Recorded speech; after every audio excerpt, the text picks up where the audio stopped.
chacun d'entre nous doit à tout prix limiter le nombre de personnes avec qui il est en contact chaque jour. Les scientifiques le disent, c'est la priorité absolue. C'est pourquoi, après avoir consulté, écouté les experts, le terrain, et en conscience, j'ai décidé de renforcer encore les mesures pour réduire nos déplacements et nos contacts au strict nécessaire. Dès demain, midi, et pour 15 jours au moins, nos déplacements seront très fortement réduits.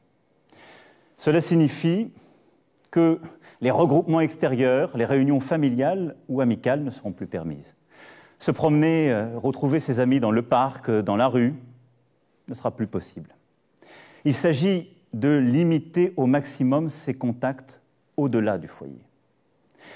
Partout sur le territoire français, en métropole comme outre-mer, seuls doivent demeurer les trajets nécessaires.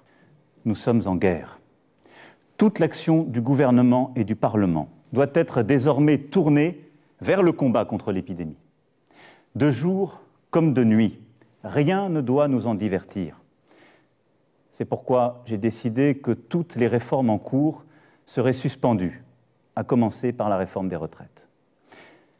Dès mercredi, en Conseil des ministres, sera présenté un projet de loi permettant au gouvernement de répondre à l'urgence et, lorsque nécessaire, de légiférer par ordonnance dans les domaines relevant strictement de la gestion de crise.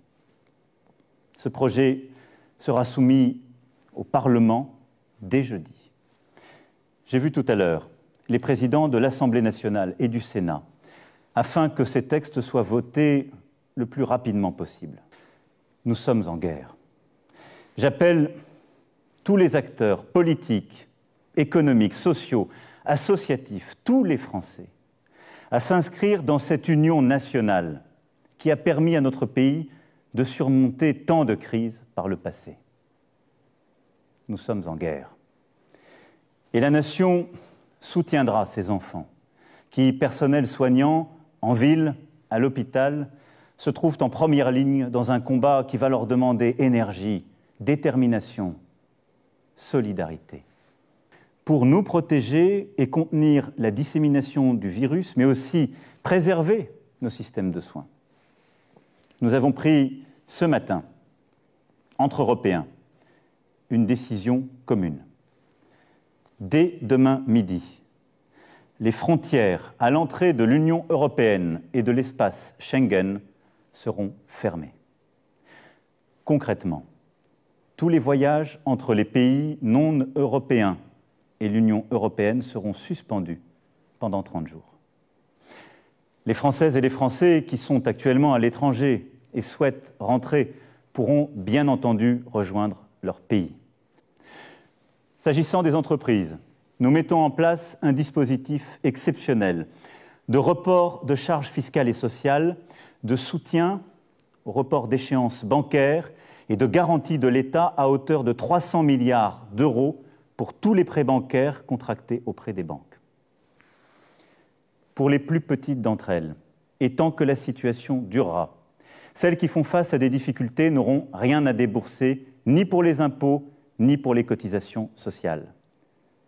Les factures d'eau, de gaz ou d'électricité, ainsi que les loyers, devront être suspendus.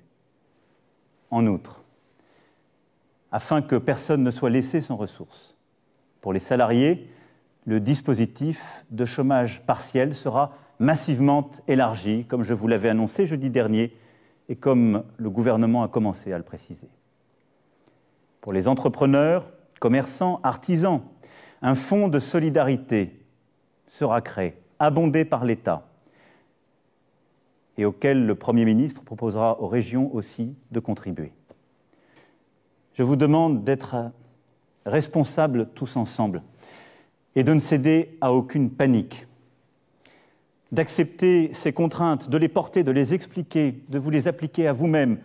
Nous les appliquerons tous. Il n'y aura pas de passe-droit. Mais là aussi, de ne céder ni à la panique, ni au désordre. nous gagnerons. Mais cette période nous aura beaucoup appris. Beaucoup de certitudes, de convictions sont balayées, seront remises en cause. Beaucoup de choses que nous pensions impossibles adviennent. Ne nous laissons pas impressionner. Agissons avec force. Mais retenons cela. Le jour d'après, quand nous aurons gagné, ce ne sera pas un retour au jour d'avant. Nous serons plus forts moralement, nous aurons appris. Et je saurai aussi avec vous en tirer toutes les conséquences. Toutes les conséquences. Y sont-nous, individuellement et collectivement, à la hauteur du moment? Je sais, mes chers compatriotes, pouvoir compter sur vous. Vive la République, vive la France.